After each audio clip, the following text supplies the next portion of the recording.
수조 개의 데이터를 분석해 테러리스트의 은신처를 찾아내고 미사일이 떨어질 최적의 좌표를 찍어주는 AI가 실제로 존재한다면 어떨까요? 영화 속 이야기가 아니에요. 지금 이 순간에도 전 세계의 은밀한 작전 뒤에는 이 회사의 소프트웨어가 돌고 있어요. 바로 팔란티어의 이야기예요. 최근 미국이 단행한 공습작전은 AI가 주도한 최초의 전쟁이라는 평가를 받았어요. 팔란티어의 시스템이 적군의 움직임을 샅샅이 뒤져서 어디에 무엇이 있는지 찾아냈거든요. 마치 도시 전체의 CCTV를 한눈에 보며 범인을 쫓는 관제센터 욕결을 한 셈이죠. 인간은 그저 마지막 승인 버튼만 눌렀을 뿐이에요. 도대체 이런 무시무시한 물건을 누가 만든 거야? 라는 생각이 드시죠? 그 주인공은 바로 알렉스 카프라는 인물이에요.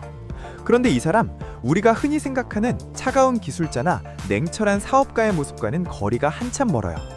폭탄머리에 보라색 바지를 즐겨 입는 아주 독특한 괴짜거든요.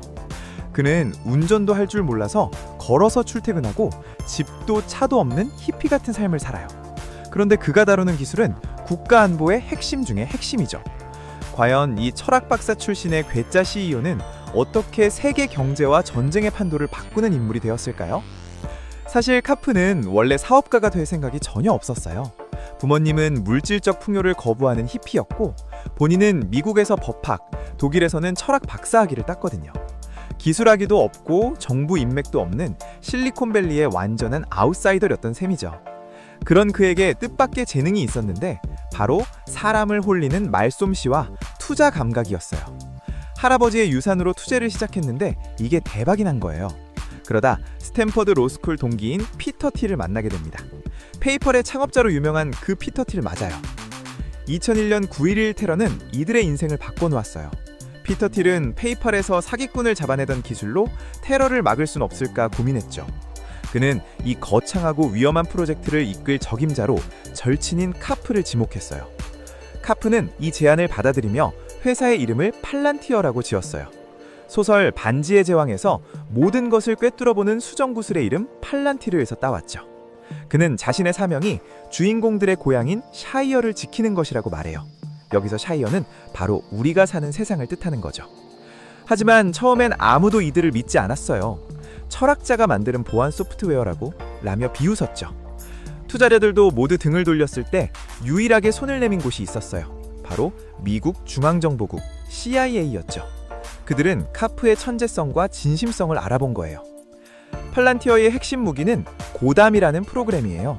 1페타바이트, 그러니까 책 수억 권 분량의 데이터를 실시간으로 분석해서 일반인이 이해할 수 있는 그림으로 보여주죠. 이 기술의 위력은 대단했어요. 수조 원대 금융사기범 버나드를 잡는 데 결정적인 역할을 했거든요. FBI가 수십 년간 쩔쩔매던 방대한 자료를 팔란티어는 단 2시간 만에 분석해냈어요. 여기서 잠깐 궁금한 점이 생기죠? 데이터 분석이 그렇게 대단한 건가 싶지만 팔란티어는 달라요. 98일간 이어진 우크라이나 전쟁에서 카프는 직접 키이우를 방문해 소프트웨어를 무상으로 제공했죠. 위성사진과 드론 영상을 분석해 적군의 위치를 실시간으로 알려줬고 이건 전황을 뒤집는 신의 한 수였어요. 최근에는 한 단계 더 진화했어요. 엔스로픽의 AI 클로드와 결합해 아예 작전 시나리오까지 짜줘요. A 지점을 타격하면 보복 확률은 몇 %입니다 라고 조언하는 식이죠. 이런 압도적인 기술력 덕분에 팔란티어의 가치는 하늘 높은 줄 모르고 치솟고 있어요. 주가도 2년 만에 1000% 넘게 오르며 서학개미들의 뜨거운 사랑을 받고 있어요. 팔란티어는 우리 일상에도 깊숙이 들어와 있어요. 햄버거 체인점 웬디스에서는 팔란티어 AI를 도입해 공급망 관리를 시작했죠. 예전에는 15명이 하루 종일 매달려야 했던 업무를 이제는 단 5분 만에 끝낸대요.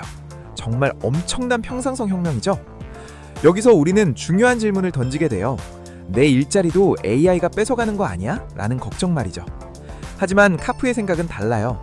AI가 일을 없애는 게 아니라 고된 노동에서 인간을 해방시켜 더 가치 있는 일을 할 수 있게 도와줄 거라는 낙관론을 펼치고 있어요. 그는 한국의 미래에 대해서도 독특한 조언을 남겼어요. 어설프게 실리콘밸리를 따라하기보다 하드웨어와 소프트웨어를 결합한 한국만의 독창적인 길을 가라고요. K-팝처럼 카리스마 있는 사업을 구축할 수 있는 저력이 한국에 있다고 믿는 거죠. 팔란티어의 성장은 단순한 기업의 성공 이상을 의미해요. 데이터가 권력이 되고 AI가 창이 되는 시대. 국가의 안보와 경제 지형이 어떻게 재편되는지 보여주는 상징과도 같은 거죠. 이제 기술은 단순한 도구를 넘어 국가의 생존 전략이 된 셈이에요. 누군가 팔란티어를 빅브라더라며 두려워하기도 해요. 모든 정보를 꿰뚫어보는 힘이 잘못 쓰일까봐 걱정하는 거죠. 하지만 카프는 단호해요.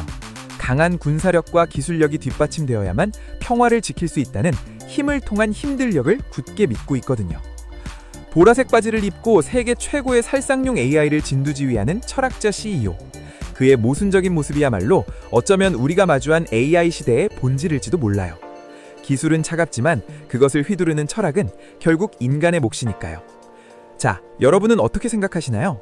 팔란티어의 수정구슬이 우리를 지켜주는 방패가 될까요? 아니면 우리를 감시하는 눈이 될까요? 데이터가 지배하는 세상에서 우리가 지켜야 할 진정한 가치는 무엇인지 한 번쯤 고민해볼 시점인 것 같아요. 오늘 준비한 이야기는 여기까지예요. 알렉스 카프와 팔란티어에 대해 더 궁금한 점이 있다면 댓글로 남겨주세요. 흥미로우셨다면 구독과 좋아요 부탁드려요. 다음 영상에서 만나요. 감사합니다.